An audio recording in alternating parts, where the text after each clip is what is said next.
All right, let's talk about something that is, and I mean this literally, the lifeblood of any business. It's the engine that keeps things running day to day. It's one of those things that's often overlooked or misunderstood. But if you get it wrong, well, even a company that looks wildly successful can just fail. Let's find out why. So let's start with a little bit of a puzzle. Picture a company, right? Sales are through the roof, they're posting profits, everything on paper looks absolutely fantastic. And then, poof, they're out of business. Can that actually happen? Can you be profitable and go bankrupt at the very same time? Oh yeah, absolutely. And it's not some rare once-in-a-blue-moon thing. It happens all the time. The culprit, the key that unlocks this whole paradox, is one simple concept: working capital. If you can understand this, you really understand the secret to business survival.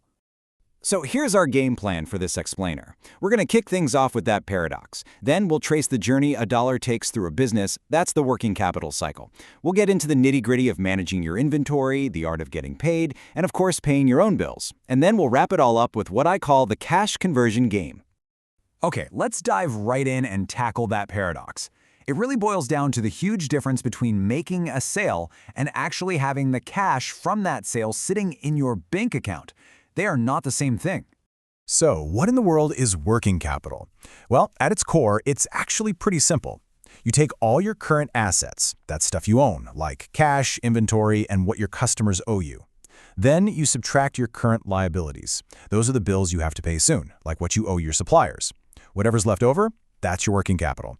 That's the real cash you have to run the show day to day.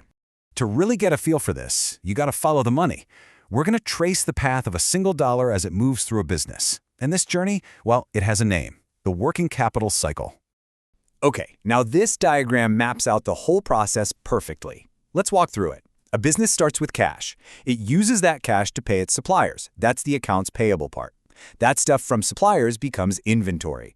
Then that inventory gets sold to a customer, which turns into an account receivable, basically an IOU from the customer. And finally, when the customer pays up, boom, it's back to cash. The cycle is complete.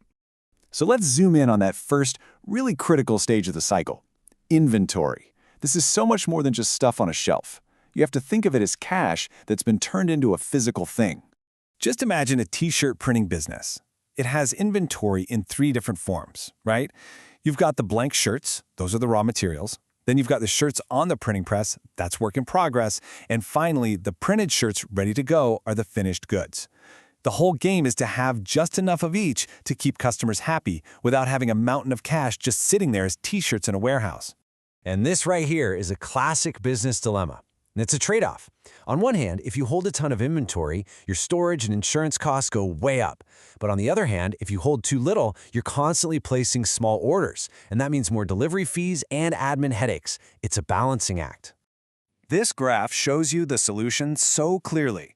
You can see that line for holding costs going up, while the line for ordering costs goes down. That magical point where they cross, where your total costs are as low as they can possibly be, that's the sweet spot. That's what you're aiming for. And believe it or not, businesses don't just guess to find that spot.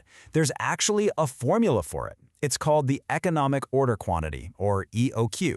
It's a tool that does the math to find that perfect order size, so you're not tying up any more cash than you absolutely have to. Okay, so you've nailed your inventory management and you sold your product. Awesome. But wait, the cycle isn't over, not even close. Now you have to do the most important part: turn that sale into actual spendable cash.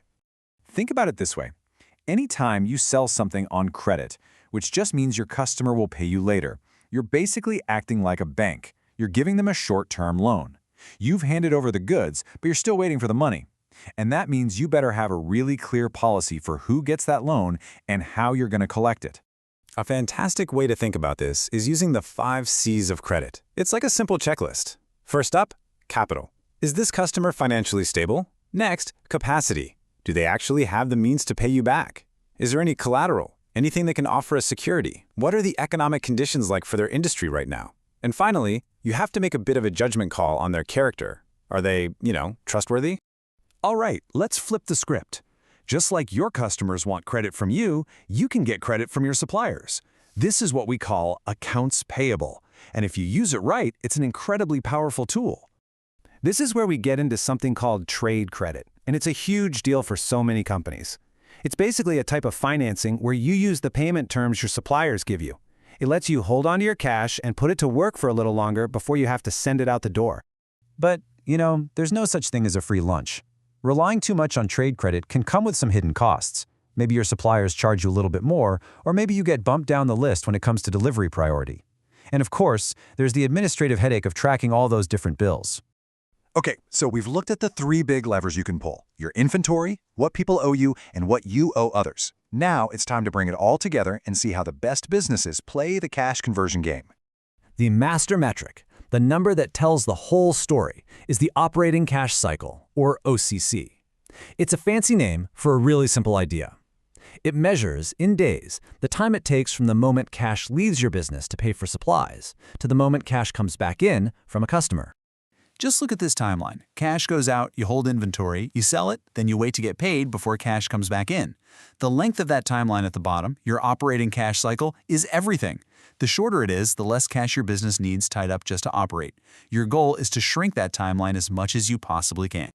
And this calculation ties everything we've talked about together perfectly. You take the number of days your inventory sits around, you add the number of days you have to wait for your customers to pay you, and then, this is the clever part, you subtract the number of days your suppliers give you to pay them. When you boil it all down, the goal is incredibly simple. Make your cash work faster. You want to speed up the cash coming in by getting customers to pay quickly. And you want to strategically manage the cash going out by paying your suppliers smartly, not too early and definitely not too late. Every single day you can shave off that cycle frees up real cash you can use to grow. So this all leads to one final crucial question you have to ask yourself. After seeing how all this works, you have to wonder, is your business set up so that your cash is actively working for you, helping you grow? Or are you constantly working for your cash, just scrambling to find enough to survive? The answer, as we've seen, is all about mastering your working capital.